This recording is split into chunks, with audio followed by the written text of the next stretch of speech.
Good morning, good afternoon, good evening to the PC family. hmm Welcome back to another great episode of Chill with Chill. Happy to have y'all today. Chitchat, how you doing? What's going on with you, man? You made me come up with a top 10 albums list. You're killing me, Ox, because I had to leave some people out. Oh man, It's like being the doorman at a show where everybody you only can pick certain performers, right, but you right. like, okay, you can't come in, but god damn, I gotta leave you out. Oh my god. I so want you to be in, but I gotta take care of him. That's what you're killing me, Ox. You know Oh man. these past couple of these past few weeks when we've been doing these lists, Chitchat, I Yeah. haven't been I haven't been doing the list. Like I just send them to you because I'm hmm looking at it like there's no way I could do this. The only one I think I did participate in that I did actually make a list was the international players. The other one, other yeah. than that, I was like, nah, this is too hard. The I movies, can't, the yo. Can't leave this this out. this one right here though, this top 10 album list, there's no possible way I think I could do this. Like I need about at least I need 20 spots to do this. 25 It's crazy. to have to leave some people off, man, you killing me, Big Ox. For Yeah, real. facts. But everybody, we'll let y'all in on this top 10 list. Don't worry hmm about it. Y'all won't miss out on this. We will get to it. But hmm there's some more pressing issues right now that I think we need to talk about. Yeah. First and foremost, I'm sure everybody knows that our USA FIBA basketball team, we did hmm take an L yesterday morning to the German squad, who was, it's no slouch. It's a really good team out of Germany. hmm But we just couldn't get it done. hmm Chilton, is there any I don't know consequences to that, to us not getting to the, because we didn't make it to the championship round last FIBA, right? hmm So is this a trend, or is our FIBA tournament teams just not up to par? Like well, what's going on? some information was brought to me, and I didn't know this because apparently FIBA isn't that big of a deal to a lot of people. I mean, the I think in the last 30 years, we've only won the FIBA tournament 3 times. That's it. Mm, That's only 3 times. I think we won it in 94. I think we won it in 2011. I don't remember the other time we won it. And those teams had a lot of the guys that were going to be on the Olympic team. Like in 94, that FIBA team had Shaq on it. It had Scottie Pippen on it. Not Scottie Pippen, I'm sorry, it had Shaq on it. Um, let's see, Derek Coleman was on it. Sean Kemp was on it.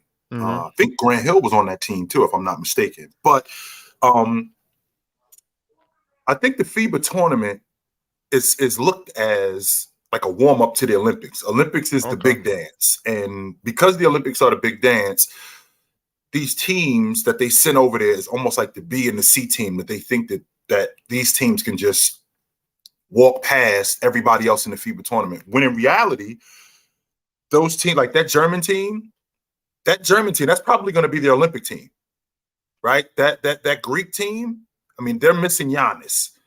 If Serbia, if they're in the Olympics, I wouldn't be surprised if Joker was on that crew. So, but primarily that's their Olympic team. I look at our national team, and I still I'm still having a difficult time with the logic that we don't have a legit national team, why it changes so much. That's probably why you see the results that you see with these FIBA teams, because like Germany and Spain, there's a reason why Spain, they've gotten older, but there was a reason for a long time why Spain was at the top of the list, because that team Right. with Mendes and Pau Gasol and Mark Gasol and Ricky Rubio, they were together for a long time. That Argentinian team Right. with Ginobili and the big fella from Indiana, Scola. Louis Scola, Yeah. yeah. And I know that's your man. I know you love Scola, but Yeah.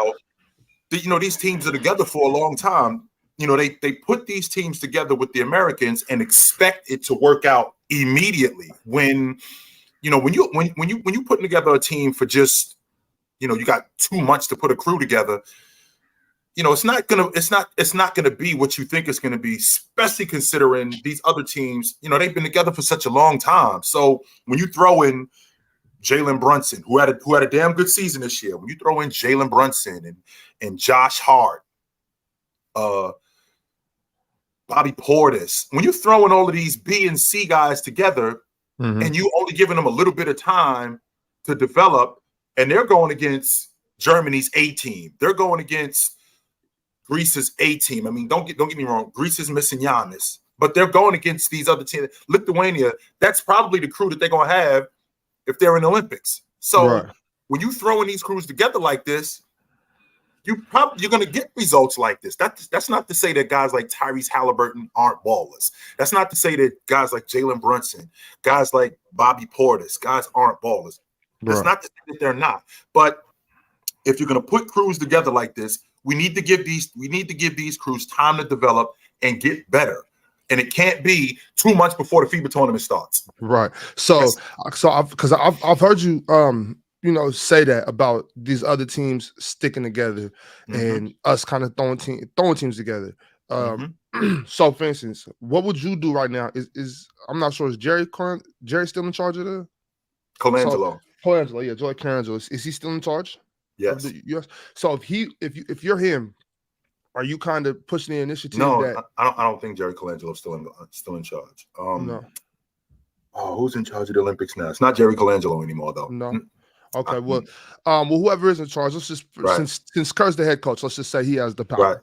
If Coach Kerr, if you're in Coach Kerr's shoes now, what route are you taking? Are you like, okay, let's stick with this squad that we have now, and let's keep them together. Let's practice together during the summertime. Let's communicate even during the season. Obviously we're not doing anything during the season, but we're communicating. We're talking, and then we're becoming a squad. We're becoming a team. Are you doing that, or are you now like, okay, well, this team, I want to keep the core of this team together, but there's maybe a few guys I want to tweak. And if you do tweak, let's say three. Let's say you got 3 swap outs. Who are the guys that you're swapping on for these 3 players? Who are the 3 swap outs and why? Well, first of all, these international teams like Serbia, like Slovenia, of course they're communicating during the season. I'm sure that Luka talks to his man that plays for Real Madrid.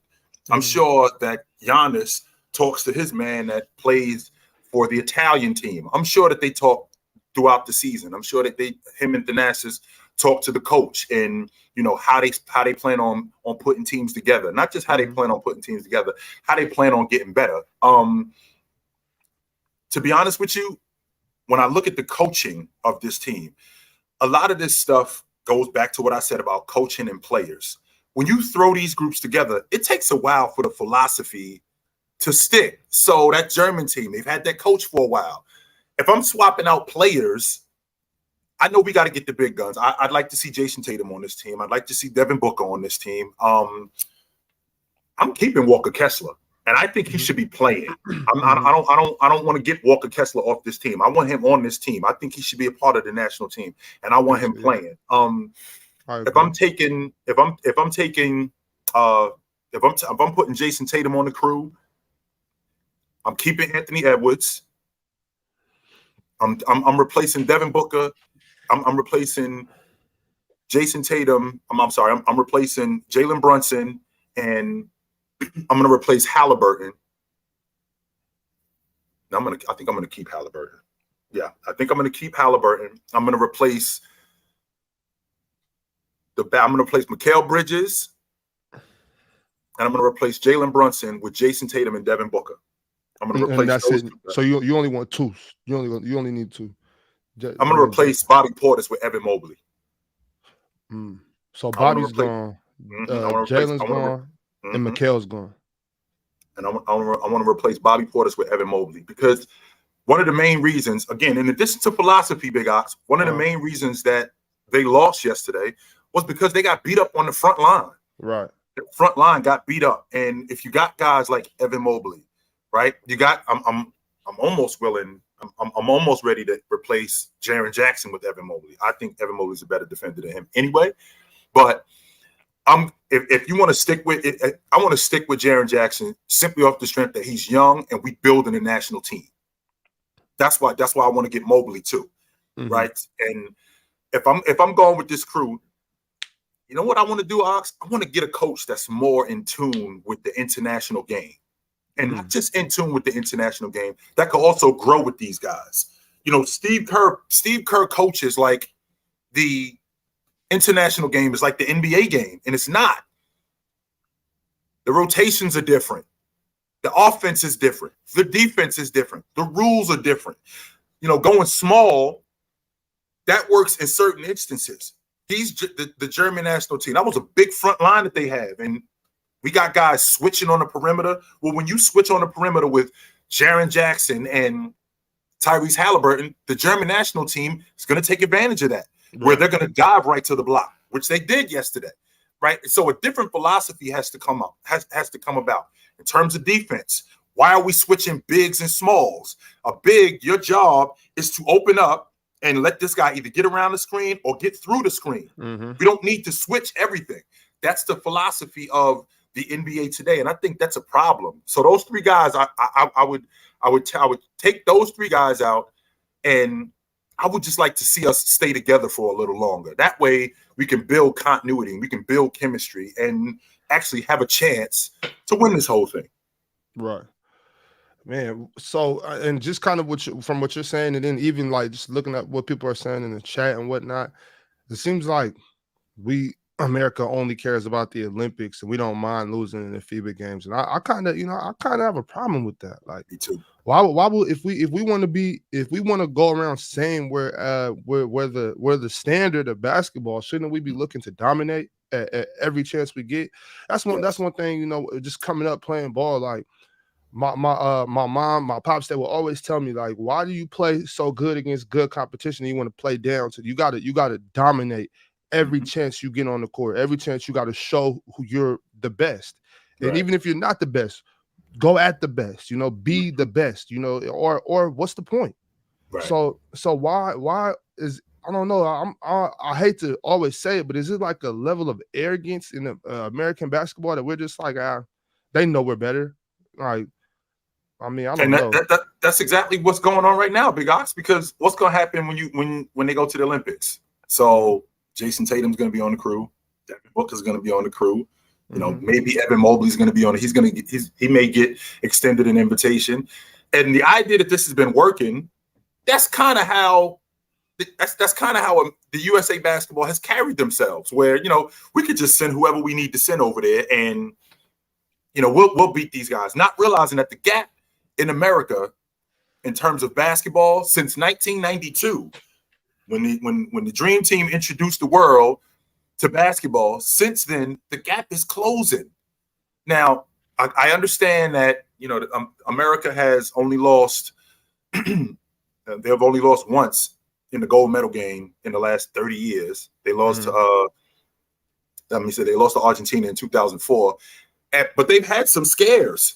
Right. And like you said, Big Ox, the arrogance is there because when they switch out whoever they have on this team and they end up going to the Olympics and they win it, the chest gets poked out a little bit more, and we could just send whoever we want. Well, actually, you can't send whoever you want. You got to send your best players, because if you don't send your best players, you're going to lose. And what we saw yesterday is evidence of that. If you don't send your best players and get some team chemistry and get some camaraderie, you're not going to win. You're going to lose, because these countries, they're developing their players a lot faster. They're a lot better. And we're going to get into this a little bit later, how much the international game and international players are taking over the NBA. Right.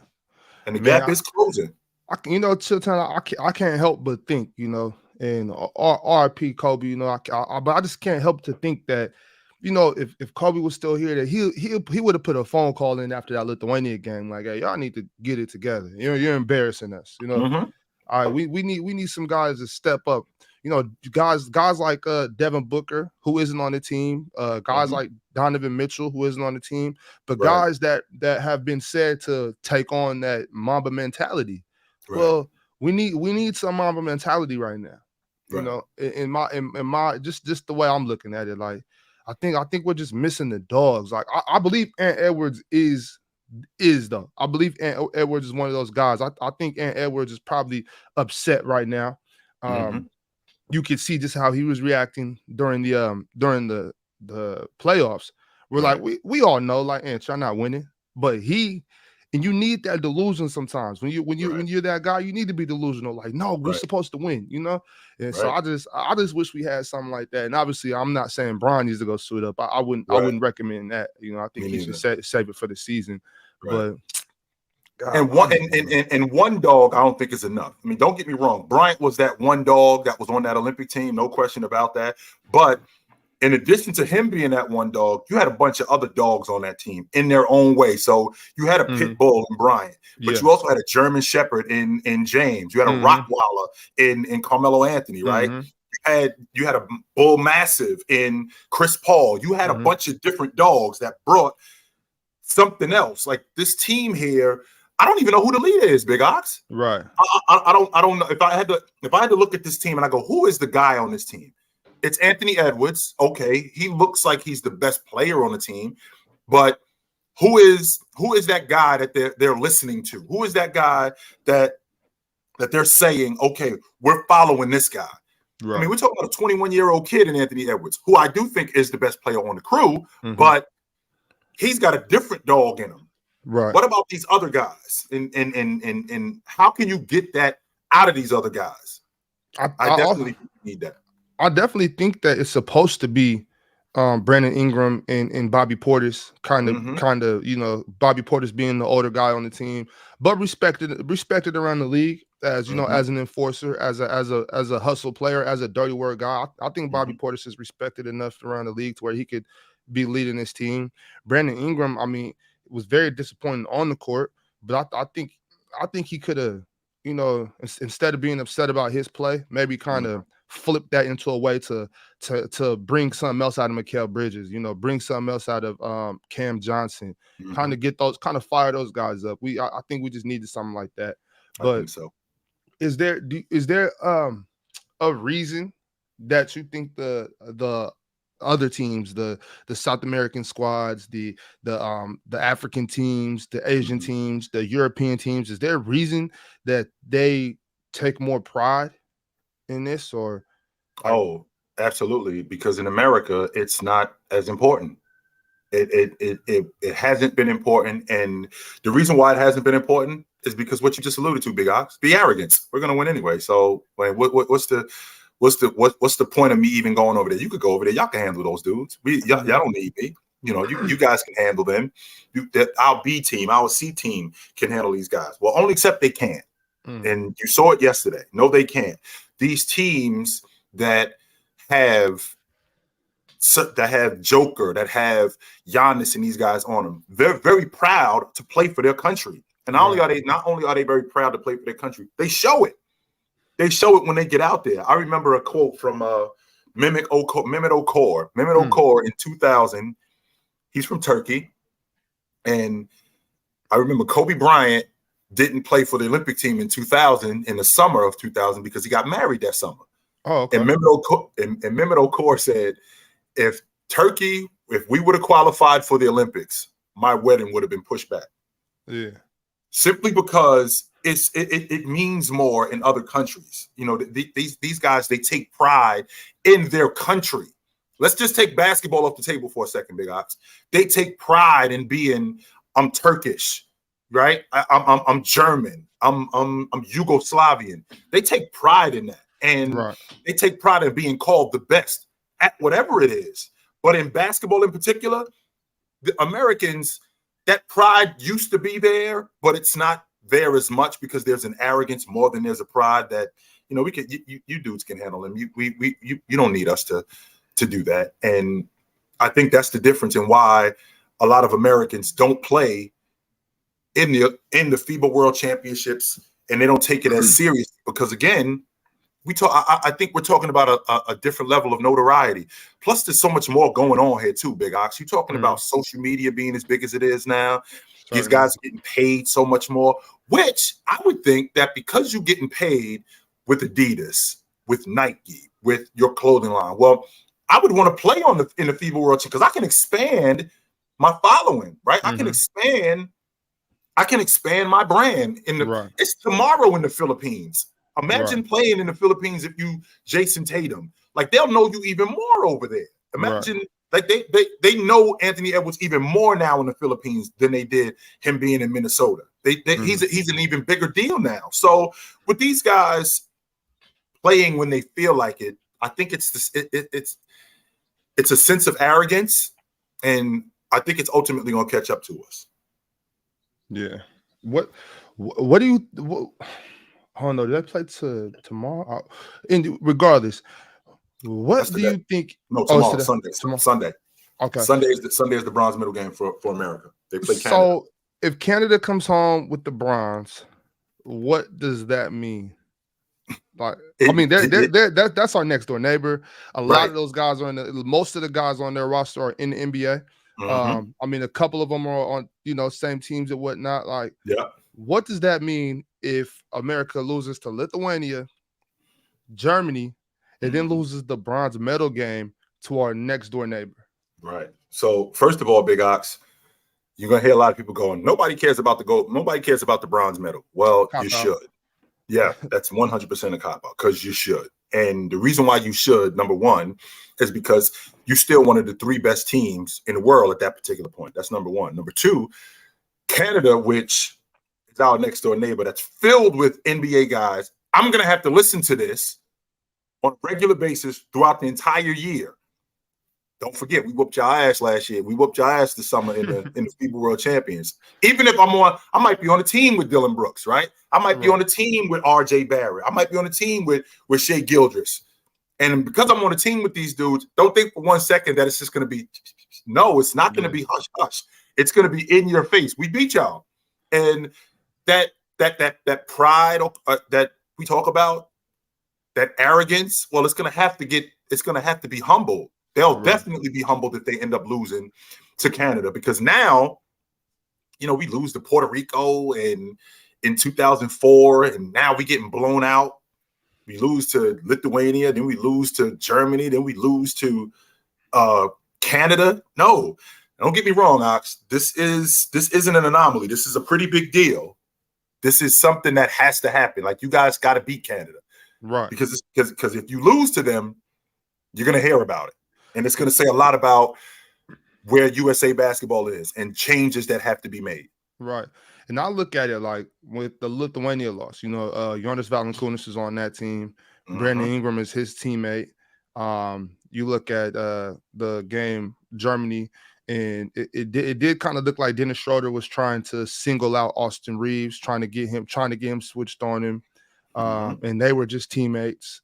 Then I'd also think tomorrow's game, I think Dylan Brooks is going to take it extremely personal. Just a little feud, if you want to call it that he had with the Lakers team, and he's going to be seeing all. I think honestly, I'm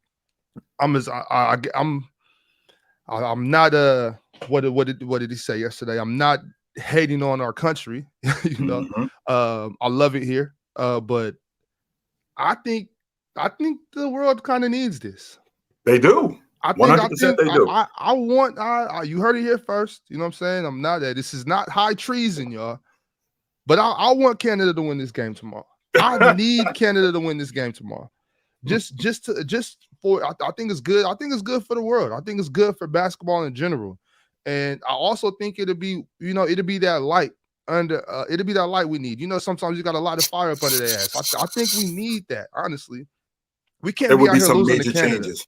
It would be some major changes to that. I think it's going to be some changes to the U.S. roster anyway, but it'll be some major changes if they lose to Canada. To not even get a medal in the FIBA World Championships, right? And to lose to Canada, which is an NBA team in Canada, which is our next door neighbor. Canada is a hockey country. Canada is not really a basketball country. And to lose to Canada, it would just look really bad, yo. It would. And there will be a lot of changes that are going to be made, some major changes that are going to be made. So, right. Let me see what a couple of fellas in the back got to say about this. I ain't seen my man D Reed in a minute. What's up, bro? Yeah. Good. My mic good? Can y'all hear me? You straight. You hot. We popping. What's up with the guys, man? What's going on, man? What up? Chilling, man. What's up with it?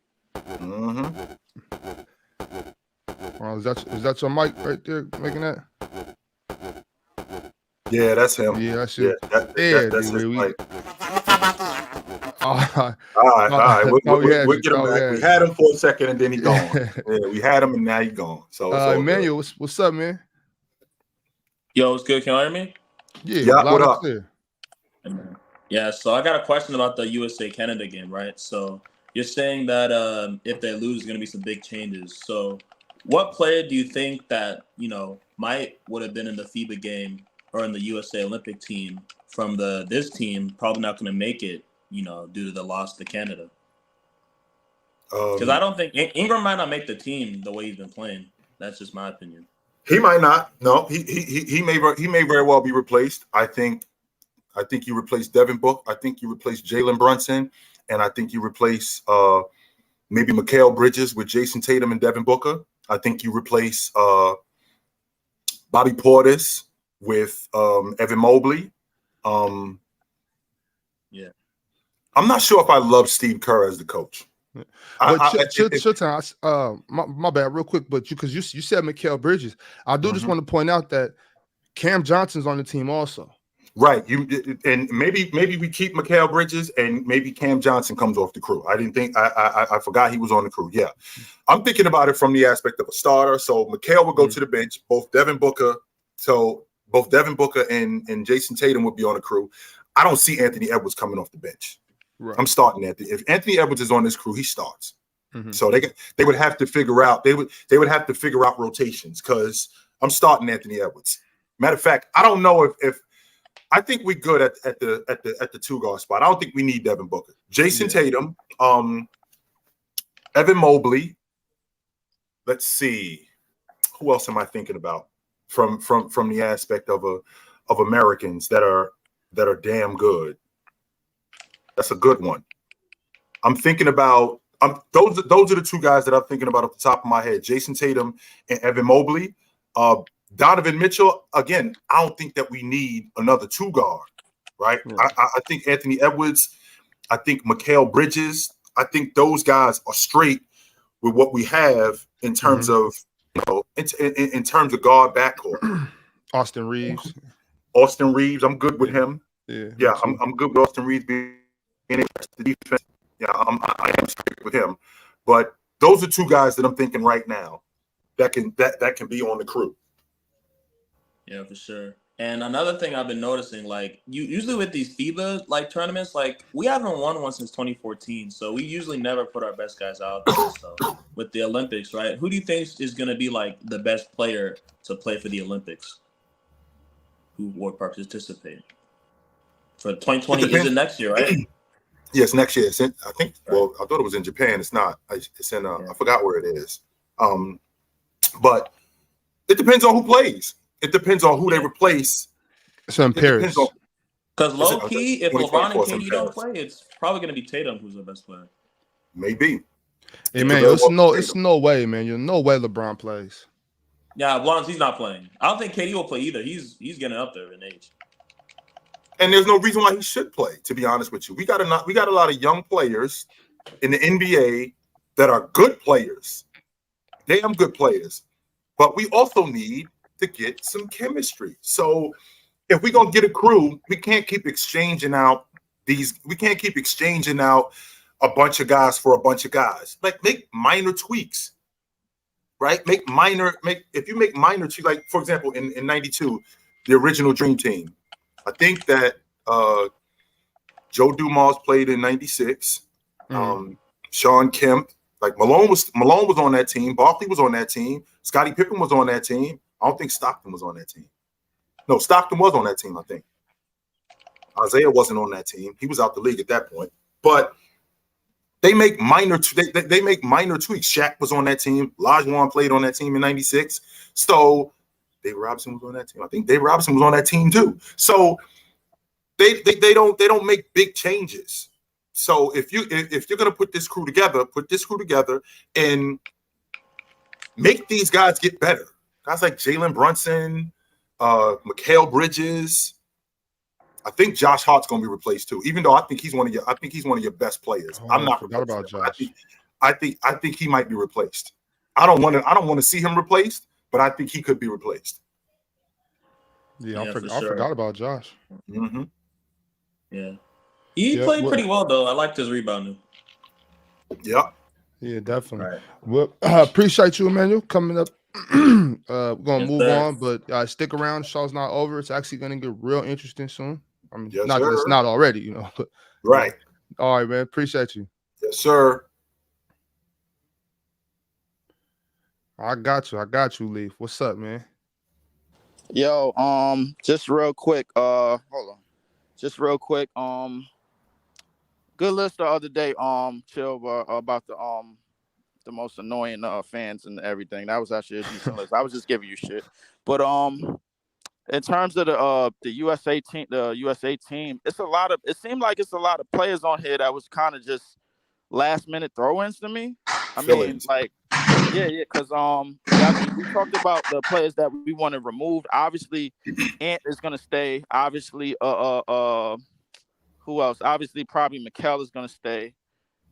Austin Reeves got to get the fuck on, bro. Like, I'm sorry. You didn't like Austin Reeves? He stays. Come on, no. They, bro. I looked at that Germany game down the stretch. They went at him and him only. Mm-hmm. They was looking for him. Yep. Come on, bro. We already know Austin Reeves' weaknesses, bro. And I feel like. So if that's true, if that's true, then that means that Jaren Jackson got to go too. I'm good with that. If Austin Reeves is out, that means Jaren Jackson's out. In fact, that means that whole front line is gone. They all got to go. I'm with that. I'm with that, Chill. And I think when you said Evan Mobley, I was just thinking to myself. I'm like, I kind of like chuckled to myself a little bit, but I'm like thinking to myself, if we could get him in another big, that'll be a plus, man. Because what we struggled at was on the boards. Jaren Jackson Jr. is really a shot blocker type of power forward. You know what I'm saying? Like he don't really clean glass like that. Leaf, I got a question for you, Leaf. Why are you letting him off the hook? Since when do dirty work guys not rebound?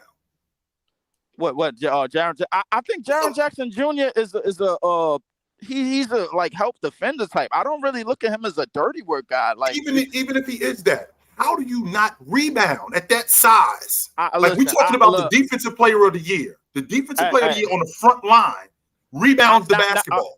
Not to give him an excuse, but the team that he plays on, he has Steven Adams, Brandon Clark, who is basically the glass cleaners, and he's basically like the Rome help defender. You know what I'm saying? So he's not the guy that's really doing the dirty work on that team. It's really Steven Adams and Brandon Clark. Which would explain why they're getting bounced in the play. That's a cop out, Leaf. That's a cop out. I mean, but it is a cop out, but it's true. That don't make it less true. But my thing is this.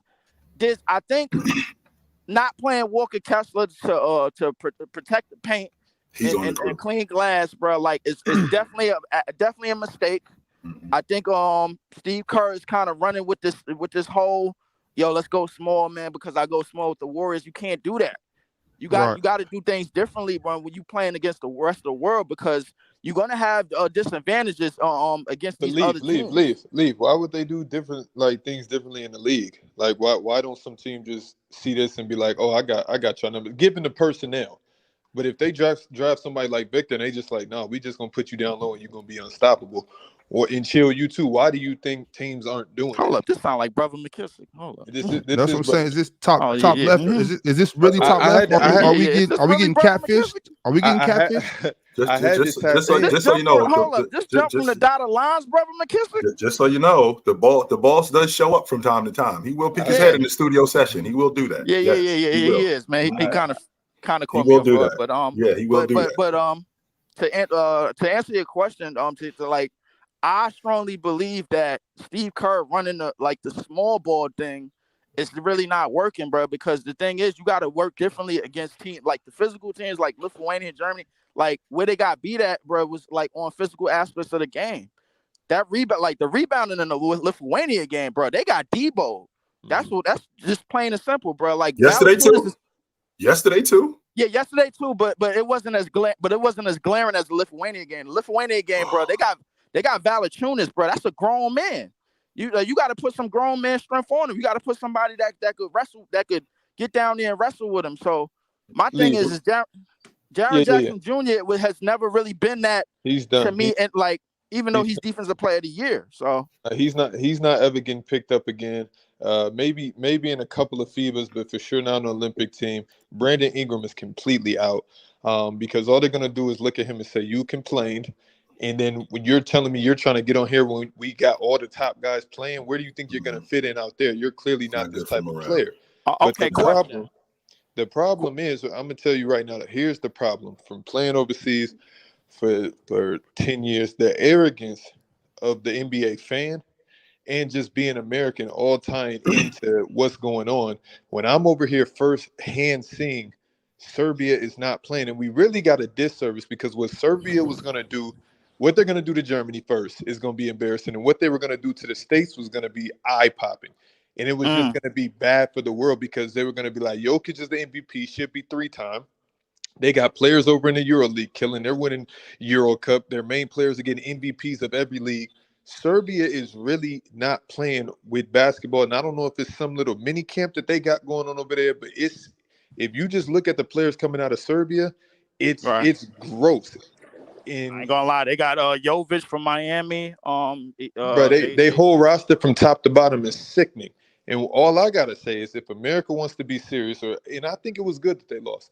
I think that it was good that they didn't bring their best players. I think some does have to change.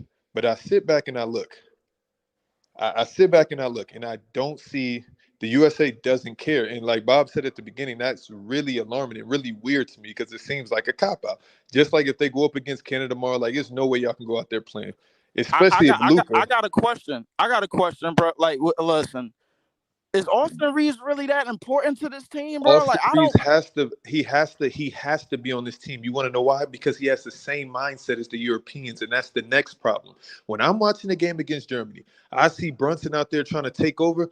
Like Damo says, all I seen was a terrorist, Brunson. Why are you out there trying to take the game over? Like, take it from somebody who's played over here 10 years. That shit don't work against your units. And that's what they're going up against. That one-on-one ball and trying to take over and be dominant, unless you're like an Anthony Edwards, where like I'm out here hooping flat out.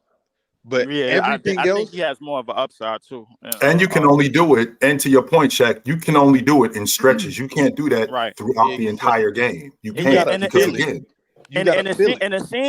seems like if you don't have a legitimate half court set, you're gonna have problems in these world games, man. Like, and you're gonna have problems against these other teams that run half court sets and run systematic basketball. And it's because of the rules. Like, I can shoot the NBA some bells because of the rules, but NBA, y'all made your own rules to boost ratings and have entertainment. That's not on the rest of the world. Facts. Hey, Leaf, I'm gonna move around, grab somebody else up here. Just one more question before I leave. Top left some questions. Just one more question before I leave. Steph and Draymond, are they eligible for what? For the next year? Would they be like? I think Steph actually said that he was going to play in the Olympics. If Steph plays, it's game over. That's it right there.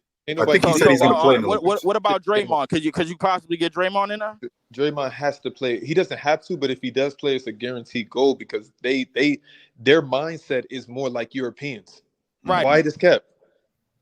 Yeah. Quiet as kept. Absolutely. Now, Shaq, that you talked about the arrogance and you talked about the team concept. You talked about the team concept. I think the one thing that we don't harp on the most is like the German national team, the Lithuanian national team. When these crews are together for as long as they've been together, Shaq, you, Ox, and Ron, if you've been together for as long as you've been together, if we just throw a couple of guys together and come to your park, I'm willing to bet that we're gonna have a real difficult time with you, as opposed to you just going to get two other guys and just you and coming to my park where I had all my guys and we've been here for years. It's gonna be hard for you to beat us. Now, when you're talking about the rules, I can appreciate that logic, Shaq.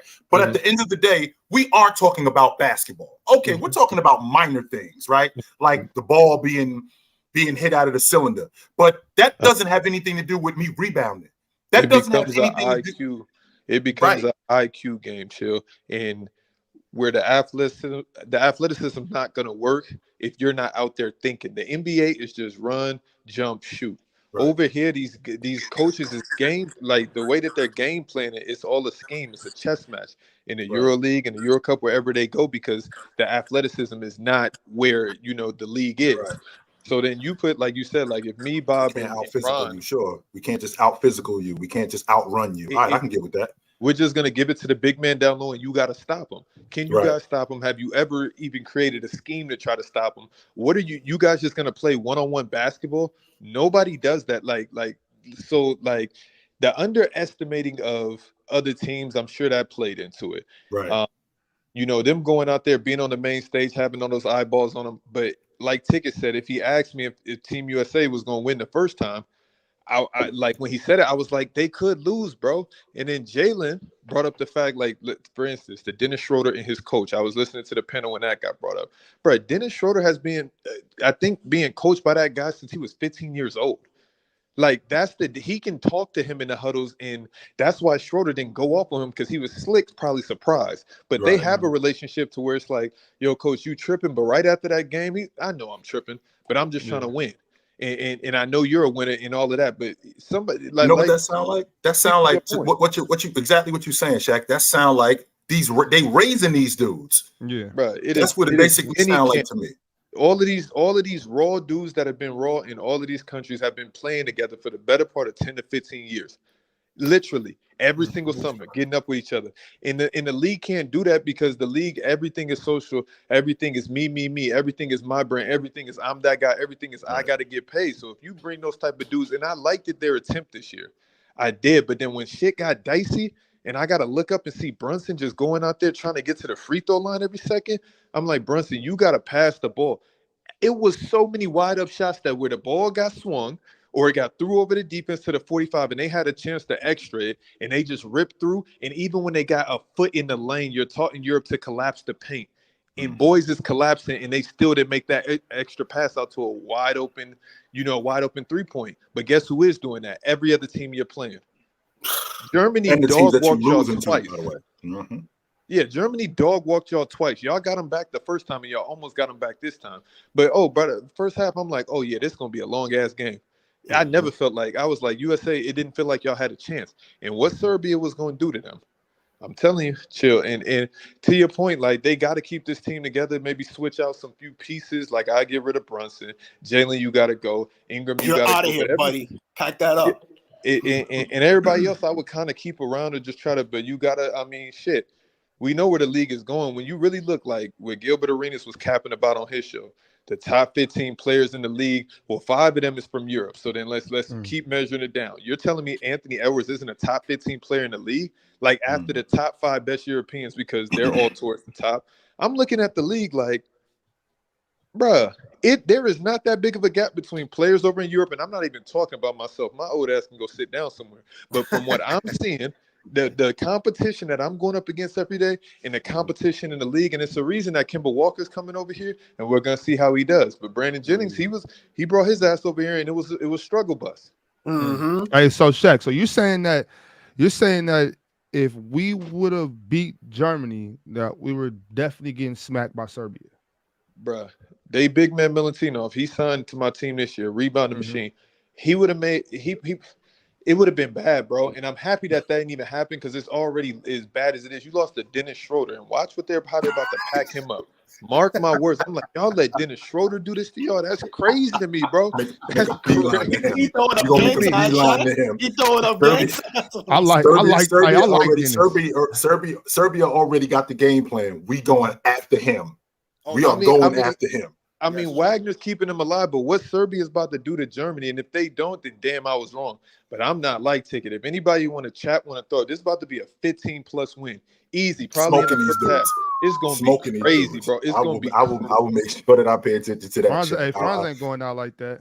Yeah, and if they don't, I'll be highly surprised, just because of the matchup. Like Serbia, I don't think they've lost a game this entire run. Germany undefeated too now, Shaq. Is Bogey carrying it? Germany lost to the States. I'm talking about. And I know it wasn't in the FIBA run, but I'm just talking about in general. Right. Like I kind of gotta discredit Germany, just because that was a serious game, even though it was like a scrimmage, or it wasn't an official game. But y'all up 16 points and y'all tricked that off. And I'm not really convinced on Schroeder. I'm just not. Like, he can hoop. He can hoop. I love Dennis. I love Dennis personally. He's cool, but is he nice? I don't think he's nice. You don't have to be nice, though, context. You don't. Yeah. I'm gonna tell you why, Tex. Like, even in the NBA, there was a game when the Kings were playing the Lakers, and we're up maybe 1 or 2, and they're taking the ball on the sideline, and I'm like, let Bron get the ball.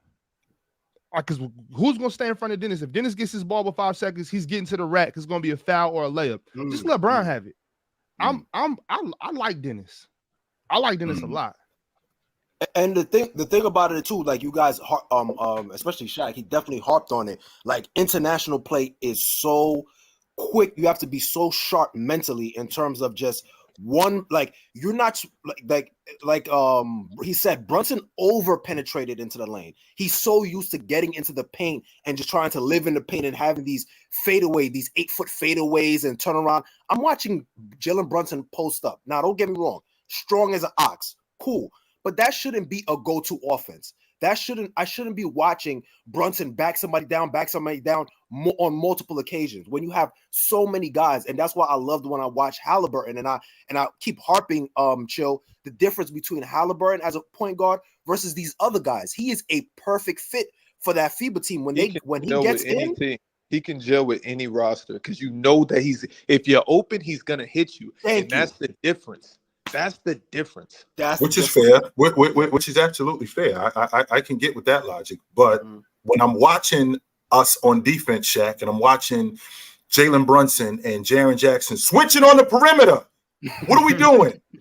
What are we doing? You can get around the screen, big fella. Talk to him. Tell him to get around the screen. Because when I'm watching Germany, soon as they get that big on that small, he's diving right to the box. Chilltown, they don't do that no more, Chill.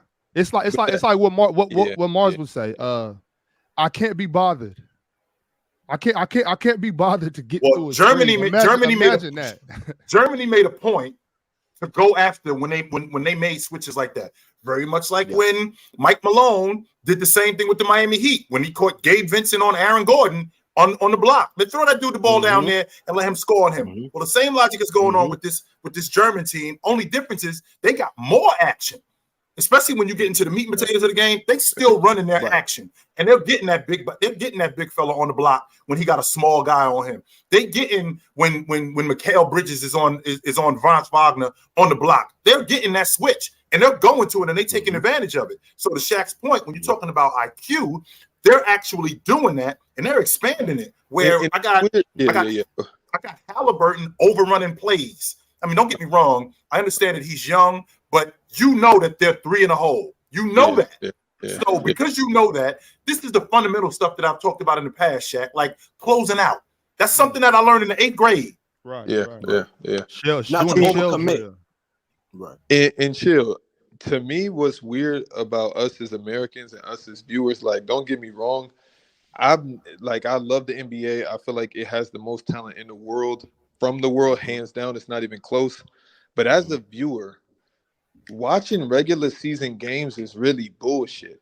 From top to bottom, the way that they play, the effort. Watching these FIBA games, it was like, yo, like y'all might think y'all the best, but anybody can win these games. And as a viewer, I'm looking at the NBA like, are we really? What is exciting about the regular season? What is exciting about the regular season race? We can just go into the front of the season and be like, okay, we want these 8 teams in the playoffs, and nobody will argue. And then have these 4 teams in the play, and everybody be like, that's about fair. And we can do that every single year. So what product are they really? What are we really championing in the NBA that these guys are getting paid all of this money? Because outside of that, what makes the NBA interesting? That's what I'm trying to figure out. If you bored watching the regular season, y'all need to watch more Kings basketball because we go hard in the regular season. Y'all tap into the Kings. Watch the Kings play. We don't. But it's really the younger teams that's really pushing forward, like the OKCs, right? The Sacramento Kings. These are the guys that are showing effort. You know what I mean? Because they want to make a name for yourself. But like you said, Shaq, in this me culture where they're worried about their brands and things of that nature, a lot of the effort gets lost in the sauce. Fundamental thing, playing for yourself. I mean, the perfect example is just watching. I mean, it's been it's been very apparent since Brandon Ingram inception into the league. Watching him in the Lakers, right? When he didn't get the ball, and have the ball in his hand, and it was Bron. It was even to a certain extent, Rondo had the ball in his hand, right? You will see him with his hands, his head down. You can see his body language on his face. And the FIBA thing, a lot of people said, "Oh, there's nothing. He's gonna go right back to what he was doing in the Pelicans." Well, these are supposed to be the learning curves that when you're playing with so much talent, how do you differentiate your game? How do you expand your game mentally? You know what I mean? And I think this was a fumble by Brandon Ingram by not being able to adapt to that. You know what I mean? That was tough. And he didn't even want to adapt, and that's what it is. It's the crazy intent. part. This ain't really my game anyway. You know, I play Social in the media. NBA. Yeah, they gonna fire me up on Twitter. Yeah, this ain't really I my got the game. cop out upper respiratory for the German game. I wasn't jacking Brandon Ingram. I was like, I'm familiar with your game. I know what you're doing ever since day one when you wasn't getting the shots. And that's cool though, but the ego, the pride of like what the standards that we hold these players to is unrealistic for them to come into FIBA and think they're gonna do that. And To your point, Shaq. I mean, you play in the Euro League, so you know day in and day out the operation and what teams look like. There's a difference between the Boston Celtics going up against Charlotte on a Tuesday and Olympiacos going up against Monaco. It's a complete difference where you're going to see good basketball. You're going to see these dudes going hard as opposed to, you know, Boston playing against Washington on a Wednesday night in the middle of January. You know, you're going to see dudes going through the motions because you're in the dog days of the season. You're not going to see that in the Euro League. When you see FC Barcelona going up against Real Madrid in January, it's going to get serious. And the same basketball that you see in January, that's the same basketball that you're going to see when the playoffs start. And the mantra of the EuroLeague is every game matters. Like that's when you see EuroLeague, that's their tagline because they built that anticipation to like, okay, it's not as many games. I get that, but it's like now we're just trading quantity for quality. And if that's bringing in the dollars and people are getting paid, I'm not mad at that. But when we go somewhere else, we got to come correct because I feel like the NBA, the guys should be getting paid. It's the best league in the world, but we still got to respect everything else that's going on. And guys is on vacation and maybe they don't want to hoop and this and that. Why certain guys didn't play? Come then. Maybe don't they weren't chosen. Don't show up then. Don't because these dudes, these German dudes, they ain't on vacation. That Serbian team, they not on vacation.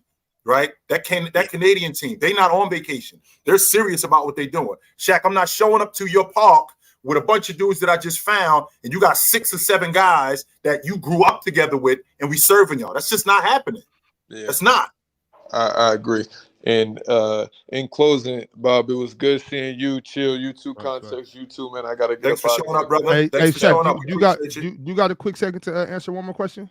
Yeah, I got you. Okay, hold on. Let me get you. Adrian, you said you wanted to ask Shaq that question? Yeah, Shaq. I think you made a really good point, man. Because I actually watch EuroLeague a lot. I know Nick Nurse actually used to have some experience in EuroLeague actually in the UK here, and I actually met him once. He was really dope. But there was actually a point I was thinking about quite recently that the gap between EuroLeague and the NBA is going to get smaller and smaller, and I think we're going to see more EuroLeague players in the NBA. And we're already seeing that. So I just wanted to get your quick thoughts on what's the name of the guy who went to the Kings? Chitchat, I think. Besinkov. Yeah, him. Yeah. And there's another guy, the Turkish guy. Misic went to OKC. OKC. Sorry. He went to OKC. And both of them signed like 3 years, 20+ million. So that lets you know that the EuroLeague is already making a severe impact on the league because guys used to have to go out and prove themselves in summer leagues, jump through a bunch of hoops before they got paid anything. And what usually would happen is it would be so much pressure. So in the first 2 years they come over, it doesn't pan out. They would be sent back in the first couple months or, halfway through the season and re-sign with the team they just left. So now they're making it so I'm putting more pressure on the NBA. I'm not coming over there unless I have these type of deals where it's guaranteed money. So y'all got to at least give me a chance. But, I mean, that's also to contribute to what the Europeans are doing in the NBA because now there's more belief. And I think it was just a matter of time before the gap was closed. Like, to Chill's point when he brought it up on the panel. Did we lose him? I think we lost him. Can't hear you, Ox. My bad. Yeah, I think we did lose him. Probably a connection. We lost him. Top left be having raggedy ass Wi-Fi. Yo, what happened? No, the last thing you said, the last thing we heard, Shaq, was these 3-year deals, and now they got to be more committed now, because before they would lose them in the middle of the season, and then they would go back to their crew, and that was the last thing we heard. Yeah, my wife was calling me, my bad. But yeah, no, so they're putting teams on the hook to basically say, hey, you got to give me a chance to pan out. Because now if I got 21 years, 21 mil, 3 years, y'all got to give me a chance or else y'all losing money back, versus back in the day, we could just send you back after 6 months and it didn't work out and there wasn't really an excuse. So that's the pressure of everything now.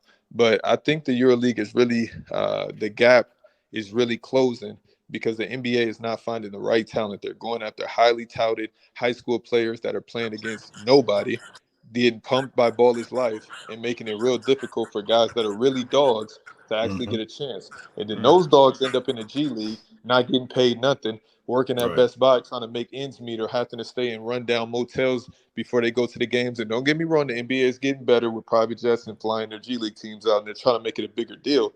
But you can't have it so top heavy to where any potential talent that is really good and has a chance and wants to really work hard doesn't get paid in the G League. You got to start paying them dudes, or it would never make sense, in my opinion. Sure. It seems they want all the athletes, man. Like, it doesn't matter how good of a basketball player you are; it's how athletic you are. Like, you look at the recent NBA draft, and a lot of these guys, they're not necessarily the best basketball players, but they're freak athletes, like the Thompson twins, right? I wouldn't say they're necessarily fully polished right now, but they're such a freak athlete that people want to invest in that in the NBA. We don't even give them time to pan out. We don't give anybody time to pan out in the league. Everything is premature in the NBA. Like it's actually crazy, and it's gonna catch up to us, because all those superstars, like the class is going out now. James Harden, Damian Lillard, Kawhi, KD, Russ. Who can we really depend on after that? I get it. We got like Jason Tatum's of this world, Luka, but I mean, like, who's the next wave of superstars? I'll tell you who the next wave of superstars is, Shaq. They from Europe. And that's and it's gonna get really sick when we're looking back on it. Like, damn, at what cost do we want to bring in European talent that we're neglecting homegrown talent? Right. At what cost? Because sooner or later it's just gonna be like, yeah, we're trying to get the rest of the world's money to keep growing and keep growing and keep growing. But now we're neglecting the same very people that have seen, the Kobe's, the LeBrons, and they get up to this level, and now they being replaced from outsiders. And I'm not saying that's wrong. I'm just saying it has to be a better way. Fair. That is fair. Very fair. Very fair. Yep. But all right, chill. All right. Yes, sir. Appreciate you. Yes, sir. By, bro. Ball showed up. All right, brother. Yes, sir. Peace out. Yep. Just so you guys know, like when we in our recording sessions, the A, not the A&R, but the CEO of the record label, he'll poke his head in. He'll come through. He'll come through and see what we're doing. Yes, that happens. Facts. So, Chilltown, is the gap closing or has the gap closed? I think it's closing. I think it's closing even more. And the reason why is because exactly what we just got finished talking about, man. These guys, they've been together for so long. They're getting raised by these coaches and these teams, and they're just getting better. They're just getting better. And the league is becoming even more international, more today than it was 15, 20 years ago, even more. And you see behind me, I got that Mexico jersey back there. Right. And that's because I've seen where Europe is already here. Europe is caught up. Asia is on the way. Africa's on the way. I believe South America is next, and I want to be a part of that. Well, obviously, Mexico is not South America, but it's a Latin American country. I believe those Latin American countries are next. I really want to be a part of that wave. I want to be a part of helping the whole world be big on basketball. I don't see any advantage in only America being good at basketball. I want everybody to be able to compete. It's not, it's not a pride thing to me. I want basketball to be worldwide. I want everybody to be on that, as good as possible, because I love basketball and I love good competition, and I want to see that. So that's why I said, y'all, once again, don't take me to jail. I mean no treason, but I want Canada to win tomorrow, because I want basketball to be as good as basketball can be. if they lose tomorrow, it's gonna look real different. It just is. Man. It's gonna look real different, Big Ox. It is. It's gonna be a crazy show on Monday. It's gonna look real different. Yes, it is. So when I ask you if the gap is closed, I'm more so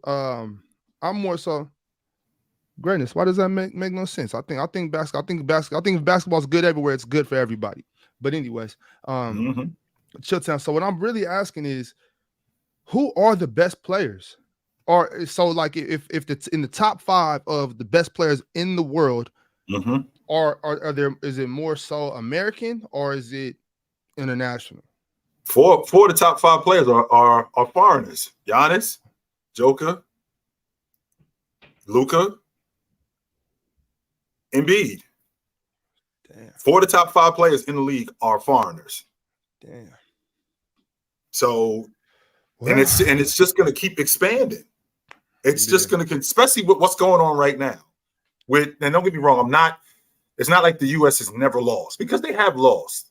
And this is 100% going to light a fire under the U.S. because they know, we can't lose to Canada. We can't. We already lost to Germany, even though it's the 3rd place game and it's not the gold medal game. We still can't lose to Canada. We can't. We cannot lose to these dudes. But in the grand scheme of things, we can't, We can't lose to Canada. But in the grand scheme of things, if you look at where the game is going, the best players that the best players that the league has to offer in the top 10, almost half of them, 40% of them, are from other countries. And that's just going to keep expanding unless we do something as a country to stop this. So guys like Jason Tatum, Anthony Edwards, Mikal Bridges, right? Jaren Jackson, Evan Mobley, guys like that. Because to Shaq's point, how many more years James going to be around? I'm thinking 2-3 more years tops. How many more years Russ going to be around? How many more years is Damian Lillard going to be around? James Harden, Steph Curry. These guys are on their way out. I mean, Steph Curry will be 36 by the time the playoffs start, right? So who are the next wave of young Americans that are going to be able to? Don't get me wrong. I think the league is in good hands with the young talent that it has. But who's the next wave of Americans? I'm a big Jason Tatum fan, right? I'm a big Jason Tatum fan. Is Trae Young going to carry the league? Right? Is Donovan Mitchell carrying the league? This is what I'm talking about when I say when people talk about the GOAT conversation. Who's the next? Wemby just showed up. He's French. Who's up next in the GOAT conversation? I don't think we met him yet. I don't think we've met him yet. Right. Quick super chat from Fanatic. With Steve Kerr's comments on the games being more difficult, that it's not 1992 anymore, does that mean the Redeem Team is better than the Dream Team since competition was more elite? I don't think that the competition was less elite. They just were looked upon differently. I mean, it wasn't like Croatia went up against America and they didn't have their best guys. They still had an awesome crew. It wasn't like Spain didn't have their best guys. Everybody still had their same guys. Now, the game has evolved it's gotten better from 1992 to 2007, 2008, but it wasn't way better. Like that Spanish team in 2008, I mean, they were together for a long time. I think they lost to Argentina in 2004. Right? So it wasn't like that. It wasn't like that Spanish team just got nice. They were together for a long time and they were awesome for a lot of years. So, the competition in terms of it, is it because it's more elite? I don't think it was less elite when they was playing in 1992. I just think that the team in 1992 was just better. Right. So Chitchat, kind of moving away from that a little bit. I do want to get into the title of the show. I want to kind of talk to you about the influence of basketball being influenced by hip hop and the culture of hip hop, and even hip hop being influenced by basketball in that culture. Kind of like when did that start? I know even as far back as what was that, Curtis Blow? Basketball is my favorite sport. 1985, yes sir. And that's back in 85. So I want to know, even back in like the 80s and 90s, did hip hop have a big influence on basketball or sports in general? Well, a lot of people forget that these rappers, they from the same neighborhood as these ball players. So they grew up together. So a lot of the stuff that's going on with these rappers was going on with ball players. Just the rappers was talking about it. And the ball players, we wanted to talk about it. We just couldn't put it together like they did. That's why they were the rappers, right? And these rappers, they watched, back when you were talking about, they watched basketball, they watched Jabbar and Bernard King and Bird. They just couldn't put it together on the court like we did. So because they couldn't put it together, those two things mesh. Because I can't rhyme like you, but you can't ball like me, but we from the same neighborhood. So we kind of mesh together because both of us want to do the same thing. So I'm on your page with what you doing. You on my page with what I'm doing. Right. Yeah, that's I've always heard, and that's the title. I've heard that before, that rappers want to be hoopers and hoopers want to be rappers. I've definitely heard that. That's why a lot of NBA players hang out with rappers. A lot of rappers hang out with NBA players, like what's Lil Baby and James Harden. You know, they've been seen together so much. It's just, you know, it's a thing. Yes, it is. And it's not a trend, by the way, Big Ox. Again, I'm from your neighborhood. We grew up together. I know you, you know me, and I'm just a baller, and you rhyme. That's what you do. Nas and Ron Artest grew up in the same projects. So Nas raps. Ron Artest plays basketball. This is what these dudes do. But we grew up together. I know this dude, right? So, and I don't mean me personally knowing him, but that's Ron Artest with Nas. Like, I know this dude. We grew up together. I know him. I know his family. His family know my family. So we wanted to be very much like each other. And they were pushing each other to do their thing. So Artest was supporting Nas in what he did. And Nas was supporting Artest with what he did. I remember the other day we were talking about some of the best basketball players that rap, and obviously we know Shaq has some pretty good bars, some good verses, great music. We talked about Miles Bridges, talked about Damian Lillard, even talked about Zoe and Marvin Bagley, guys like that. Who would you say is probably the best rapper turn hooper? Like, who's the best basketball player that you've seen that's the rappers? I thought it was Shaq, and I thought it was Shaq for a long time. And no, the other way, Chitchat, the rappers that play ball. Who's the best hooper? Who's the best hooper from the rappers? So a dude who rhyme. J. Cole. Oh yeah, okay. J. Cole is super nice. Yeah, J. Cole can definitely ball. Didn't he have a D1 scholarship? Yeah, J. Cole can play. J. Cole is not just it's not a gimmick. J. Cole can play basketball. He's really good. So, and he says about it too. Like, it wasn't just a gimmick where he just was out there running around. No, J. Cole can really ball 100%. So if I had to pick one guy, it's J. Cole. What about Master P? When he did you ever see him play? I actually played against Master P. Oh, really? Like where? In what situation was this? In Los Angeles, I played against Master P. So back in the late 90s, early 2000s, when I was chasing the dream of becoming a pro, and where I believe it's called Rico Hines at UCLA, I was up there all the time. And Master P showed up. One day we were running. He was on the crew. Brian Russell was on the crew. Byron Russell was on the crew, and we ended up playing. He played. Yeah, he wasn't. I don't think he was as good as J. Cole, but he could play. He could play. He was not terrible. I've seen 2 Chainz hoop a little bit. He also played college ball.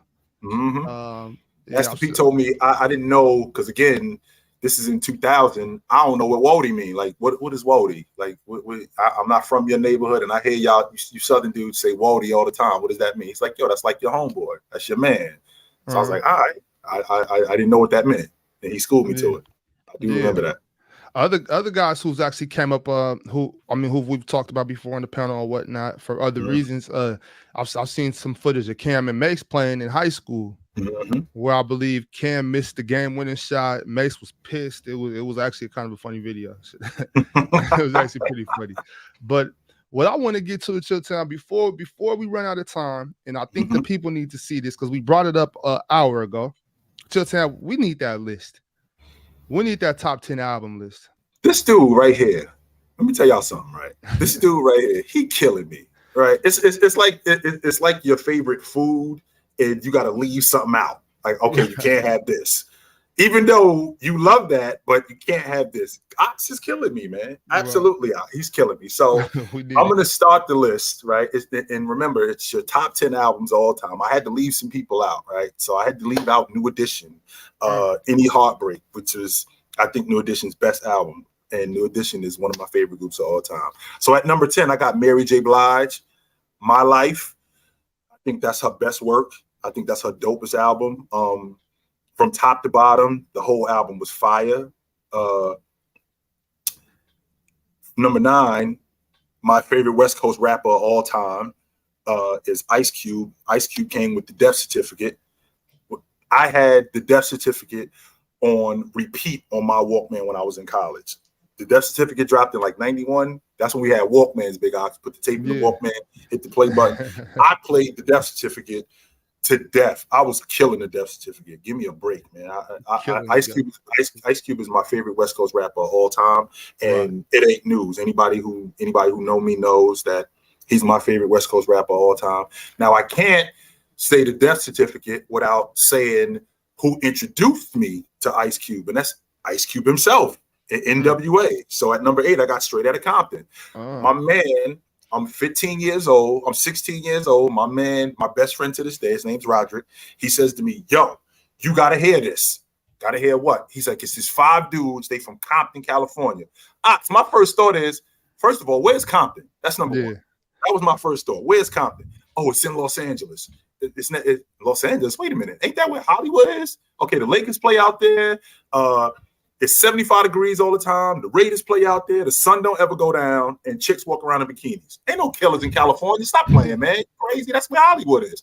Right. He gets Straight Outta Compton. He turned that on. I was like, what is this? I was on the hook immediately, and I got introduced to Ice Cube, and I was on the hook immediately. So I'm down 100%. Yep. What about number 7, Chitchat? Who we got in number 7? Number 7, like I just told you, Big Ox. Number 9, the Death Certificate was on heavy rotation in my Walkman. That and the Low End Theory with Tribe Called Quest. Those 2 tapes when I was in college, my freshman year in college, all day long. That was just it was on heavy rotation. Those 2 albums, they just killed it all day long. I was a huge Q-Tip fan. I thought Tribe Called Quest was so dope. One of my favorite albums, one of the best albums I've ever heard from top to bottom. I don't really know what to say. What else to say? I got to tap into that. You know, I'm not hip. I got to tap into that for sure. The Low End Theory was fire, yo. The production, the rhyme, especially for that time, the Low End Theory was absolutely fantastic. 100%. Number 6, and a lot of you, it's what I talked about before in the past when I talked about O.J. Simpson being one of the worst humans that I've ever laid eyes on. I can't look past the fact that he rushed for 2,000 yards in 14 games. I can't look past that. Well, I can't look past the fact that R. Kelly in a versus might wash any and everybody. There's not many people who can see R. Kelly. So 12 Play is probably my favorite R. Kelly album. Yeah. 12 Play was fantastic. 12 Play was from top to bottom. That joint was when he was in Big Ox, when he was in Public Announcement. It wasn't news that this dude ain't gonna be in that crew long. He gonna be gone. Right. Don't worry about it. Yeah, right. I mean, you're not gonna get any pushback from me. Right. Yeah. Right. At number 5, Illmatic. I mean, Illmatic. Illmatic with Nas Escobar, and it had 10 tracks on it, and all 10 tracks was fire. Usually, Oxford, you hear album, and it got 12 tracks on it, you know, especially if it's a dope album, maybe 6 or 7. It's very rare that you hear an album where all 10 tracks, you ain't skipping one. That was Illmatic. Definitely. I think everybody knew that was going to be in the top 10. I don't think anybody has a top 10 album list without Illmatic on it. I think that's for sure. That's for sure. Let me get one more. Let me get number 4, and then we'll hold on for that top 3. Number 4, and this wasn't hard for me. Take Care is my favorite Drake album. It was just so dope all the way around. I'm a big time Drake fan. Drake is super dope. Which one was it? I'm sorry. Take Care. Take Care. Take Care.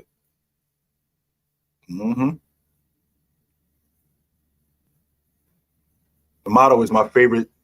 The motto is my favorite Drake song because I'm a big fan, Big Ox, of braggadocious dudes, just dudes who just talk they shit. And the motto that was just Drake at his best, just talking his shit. I dug that. Right. Me too. I think it looks. I think some people are kind of shocked. I don't think. I'm shocked. I didn't know he was gonna have a Drake album top 10. I mean, not knocking it. You know, that was a fire album. But see, we got somebody in here saying that Take Care, and you put it there too. Take Care is greater than Illmatic. OG knows ball. I would have Illmatic was dope, but Take Care I thought was better, yo. Yeah, that's fire. That's fire. Let me see. Yeah, so that's good. That's good. What I want to ask you is this, Chitchat. When you go back to, because I mean, you just like you said, a lot of these guys grow up together. You know, hoopers, rappers, these are the same people just doing different things, right? And I want to ask you this: Do the NBA execs, the corporations, did they try to vilify the hip hop culture in NBA? So I want to point out Allen Iverson just to make it easy. Let's just go straight to AI. That, like, you know, he was in the commercials and stuff with Jada, and, you know, doing this and doing that. I believe he even did a little rapping himself for a minute. Is that like where the corporations and execs in NBA, were they looking down on the hip hop culture and just the culture in general? Did they try to get that out of the NBA? Yeah, and why? Like, why? Well, you got to remember, Big Ox, we represent barely 10% of the population. That's it. So these arenas in Indiana, in Minnesota, in Oklahoma City, who are they filled up with? They ain't filled up with people who look like us. Right. They filled up with other people, right? So back then, that was frowned upon, because if you think about what Middle America thought about us, what Middle America thought about us, and the reason why I know this is because I was in Middle America. I was in Utah.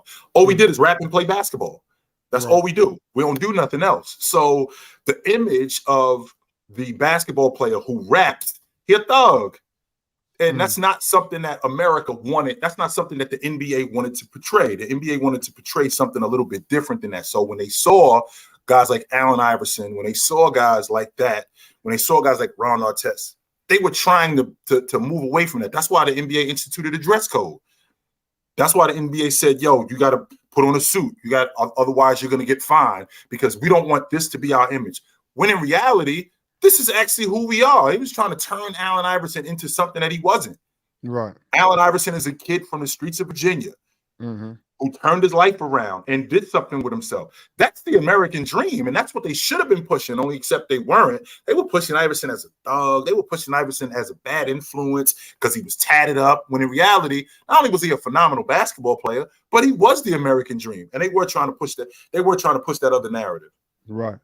So, in, you know, California specifically, especially like Northern California, you know, our dress code for a long time: white t-shirt, blue jeans, and Nikes. You know what I'm saying? Forces, Air Max, white t-shirt, blue jeans. That's what we rock. I mean, except for when I have to get dressed, that's what I'm still throwing on. You know, but I want to know. So they tried to stop letting AI come to games like that. White t-shirts, big t-shirts, you know, baggy jeans, earrings, you know, big chains. They stopped that, right? They stopped that and put a suit on. I'm all for suits, you know. Shout out Self-Made Couture. That's what I do. You know, I'm all for the suits. I love putting suits on. That's my thing. But is it a little weird? And we've spoken on it before. I know Ticket voices his opinion on it on the panel. We've all had, you know, said certain things about the certain wardrobes that we've seen. I mean, if we can't wear white t-shirts, we can't wear baggy jeans, but we can wear dresses and skirts and blouses. You know, big, like I've seen cools come to games in big inflatable tents, basically. I don't know what the hell that is. What's the deal with that? Like, why, you know? Well, again, Ox, we live in a different time now. We live in a time where everything is so magnified. So these dudes, they do stuff. Not only do they do it for attention, they do it because of their brand, and they do it because they think that this is what the masses want to see.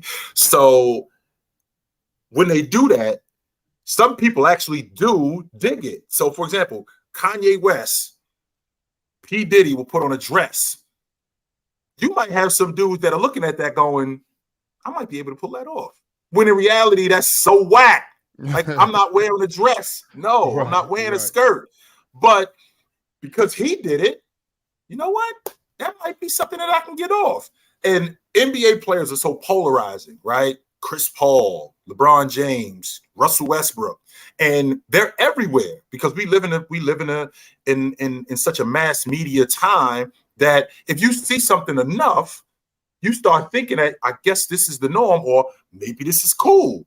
Maybe I can get off wearing a skirt. Maybe I can get off wearing a big blouse because it's a form of expression, which is what people want to do anyway, Big Ox. People want to be, people want to express themselves. People want to be seen, which I can dig that. But, you know, the influence might be a little bit, a little bit different, and it could be skewed sometimes. I'm not putting a dress on. I'm not putting a skirt on.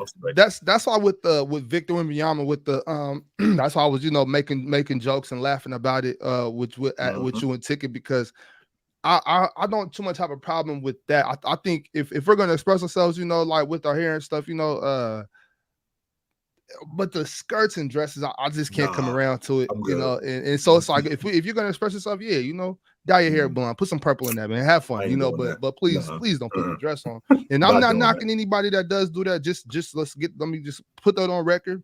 You know what I'm saying? Be who you are. Love yourself. Love everybody around you. Get dressed. Have fun. But I just can't get behind that personally. Real quick from Chris Keep It 100, he says, I still want to hear that Allen Iverson album for real. Yeah, it got shelved. They never put it out. Nope, they never put it out.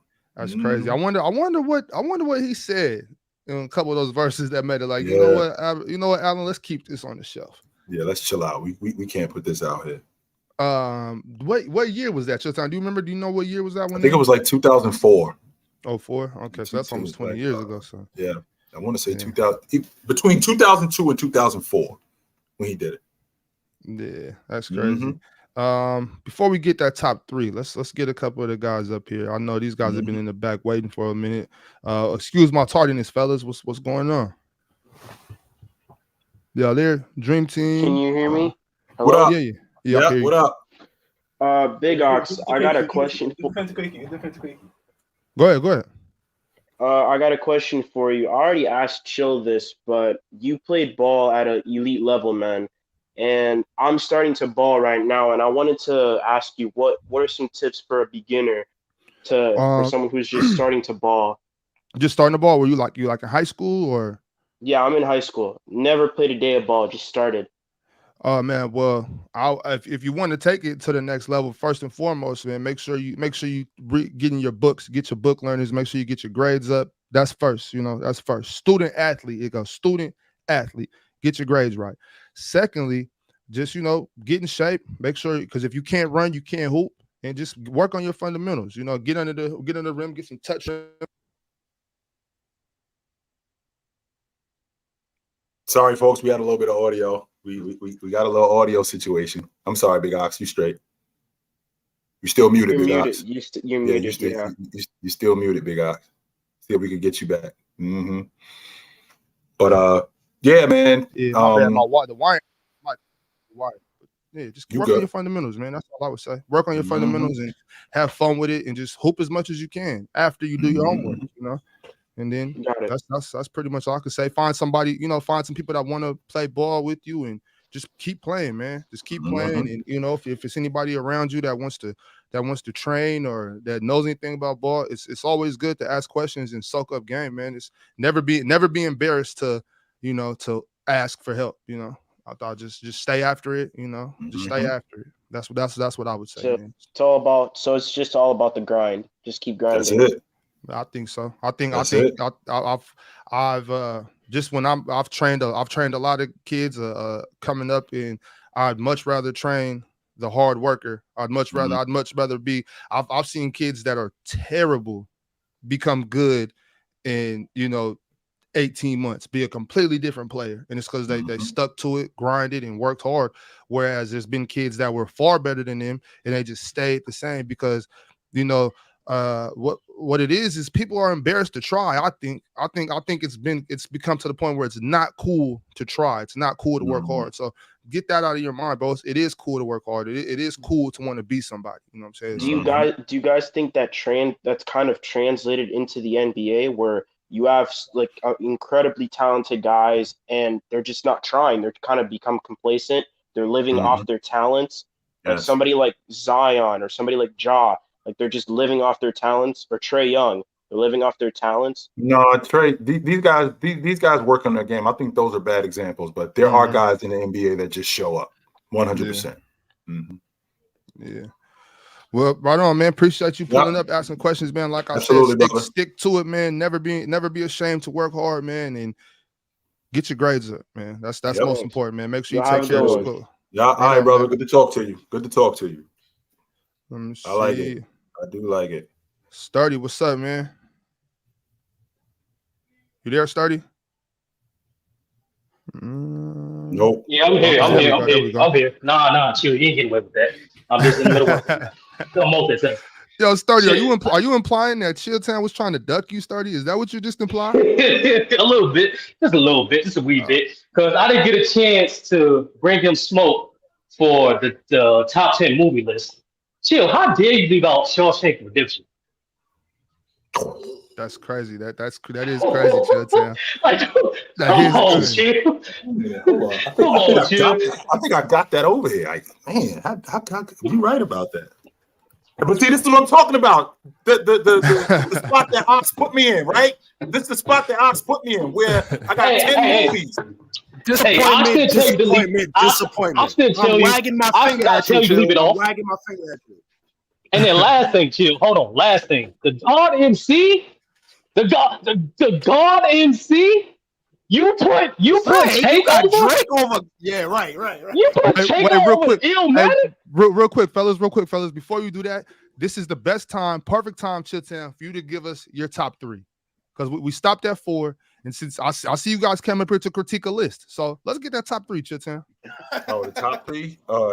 At number 3, Slim Shady, the Marshall Mathers LP, fire from beginning to end. Slim Shady. That one, Chilltown. Slim Shady is a top 5 MC of all time, in my opinion. In number 2, and the only reason why you're saying that because he's white. You wouldn't say that if he looked like you, if he looked like me. That's the only reason why you're saying I disagree, but go ahead. And number 2, Biggie is the greatest MC that I've ever heard, and Ready to Die. I was on the fence between Ready to Die and Life After Death, but Ready to Die was better. Yeah. And the number 1 album of all time, and I don't even think this is a question, but it's Thriller from Michael Jackson. I mean, he has 7 number 1 hits off that album. 7. I don't think that's ever happened in the history of music. I like that. I love it, actually. Fellas, so chill. No Diary by Scarface. No All Eyes on Me by Tupac. No. Oh, Phil, where is the blueprint, my brother? Where is the blueprint? No 12 Chambers of Death by Wu-Tang? No, 36 Chambers was not better than Illmatic. 36 Chambers was not better than Illmatic. It was not better than the Marshall Mathers Project. It was not better than the Death Certificate by Ice Cube, and it was not better than Straight Outta Compton. No, it wasn't. And by the way, it definitely wasn't better than Low End Theory. And by the way, Ox, make sure you listen to Black Star by what's the name? Damn it, hold on. By Mos Def and Kweli. Okay. Mos Def and Kweli. Fire. I'm gonna check it out. But Illmatic. Real quick, Sturdy. Just for the people that are listening and not watching, let me run down Chilltown's top 10 albums. Very, very great list. I love it. A couple tweaks, obviously, but I love this list. At number 10, we have My Life by Mary J. Blige. Number 9, we have Death Certificate by Ice Cube. Number 8, Straight Outta Compton, NWA. At 7, Low End Theory by Tribe Called Quest. Number 6, 12 Play from R. Kelly. Number 5, Illmatic by Nas. Number 4, Take Care by Drake. 3 is the Marshall Mathers EP from none other than Eminem. Number 2, Ready to Die by Biggie. And number 1, the greatest album of all time, Thriller by Mike Jack. Big up. It's a stick up, and I'm shooting as quick if you hiccup. Wait, what? Say that again, Big. No, What you say? me. Say that again. Hold on, chill. Say that I'm one with you more with the time. biggie. What? I'm with you with the biggie. But hold on, my brother. So no reasonable doubt for Drake. The only issue I have is for Drake. Reasonable Doubt might be Jay-Z's best album. Okay. Reasonable Doubt might be Jay-Z's best album. Okay. It might be. Of all the stuff that he ever did, the Blueprint, the Black Album, In My Lifetime, Reasonable Doubt might be his best work. Right. Chitchat, let me ask you, because I see you more of a hip hop guy. I see you could throw some R&B in there. Chill. Have you ever had a phase where maybe you were listening to some rock or country music or anything like that, or do you kind of stay away from those? Yeah, genres? when I lived, I went to junior college in Vermont, and as you know, I went to college in Utah. So I became a big Tears for Fears fan.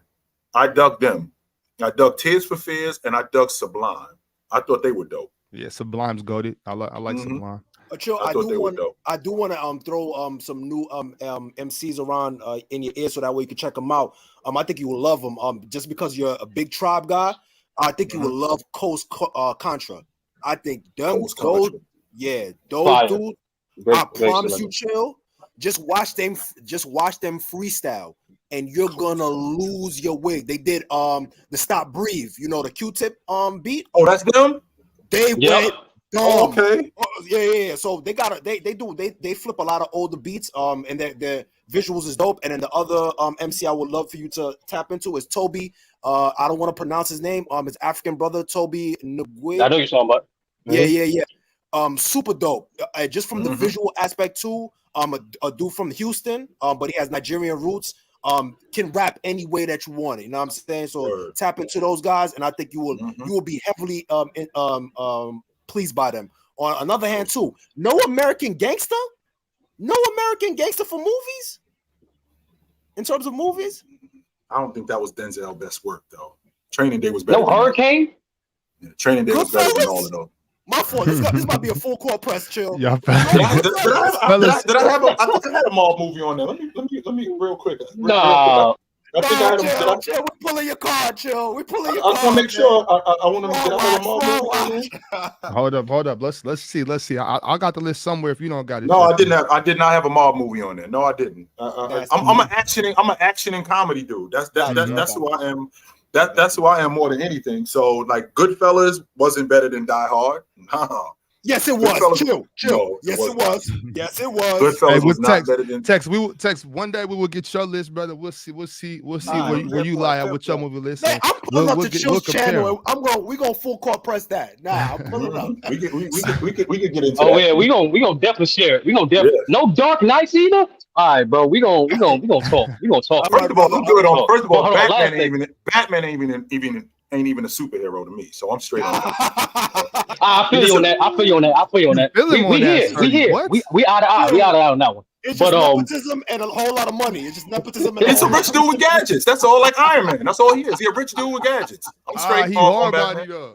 Salute, y'all. It's definitely a pleasure, my man. But definitely tap into those guys, man. You're definitely gonna enjoy those guys for sure. Right. Yo, last thing. Go ahead. Go ahead. I just want to say this. Chill. You and I both know as hip hop connoisseurs. There's a lot. People have classic albums, but not that many albums are classic for the genre. Illmatic is a classic album for the genre of hip hop. You go to Google. Anybody listening? Go Google any top 10 list. Go through your first 20 on Google. They all have Illmatic up there. Right. And last thing too, Chill. No old Kanye. No late legislation. No college dropout. 2007 Kanye. That might be his best work. That right there is dope. I will not fight that. The Good Life is my favorite Kanye West song of all time. That 2007. That was. This is what I'm talking about, yo. The stuff that I had to leave out with Ox. He killing me. He only gave me 10. He only gave me 10. Like I had to leave New Edition out. I got all these. Come on, man. You killing me over here. I love Good Life. That was a great song. I really like. I really like Can't Tell Me Nothing. That was fire. I couldn't believe the way you started that song. Like, whoa, you really trying to you really turn the heads with this one, yeah. But before we get out of here, let's just run down this list one more time. Everybody can see it. Top 10 albums from Chilltown is My Life, Mary J, Death Certificate, Ice Cube, Straight Outta Compton, NWA, Low End Theory, Tribe Called Quest, 12 Play, R. Kelly, Illmatic, Nas, Take Care from Drake, Marshall Mathers EP, Eminem, Ready to Die for Biggie, and Thriller from Michael Jackson. Great list, Chilltown. We appreciate it. We appreciate everybody to stop by on this Saturday. I know it's a lot going on, college football and whatnot. So we appreciate your time. Y'all get ready to watch those Texas Longhorns roll that Tide, and y'all enjoy your day. Chilltown, anything? Put on a suit, drink some water, don't drink and drive. Call your mother. Facts. Please take it light, but take it. Right on, man. Y'all make sure y'all love yourself, and like I said, get ready to watch Texas take care of business. that tide's going down today. All right, y'all. Appreciate y'all. We'll see y'all on Wednesday. Yes, sir. Yeah. Take it light, fellas.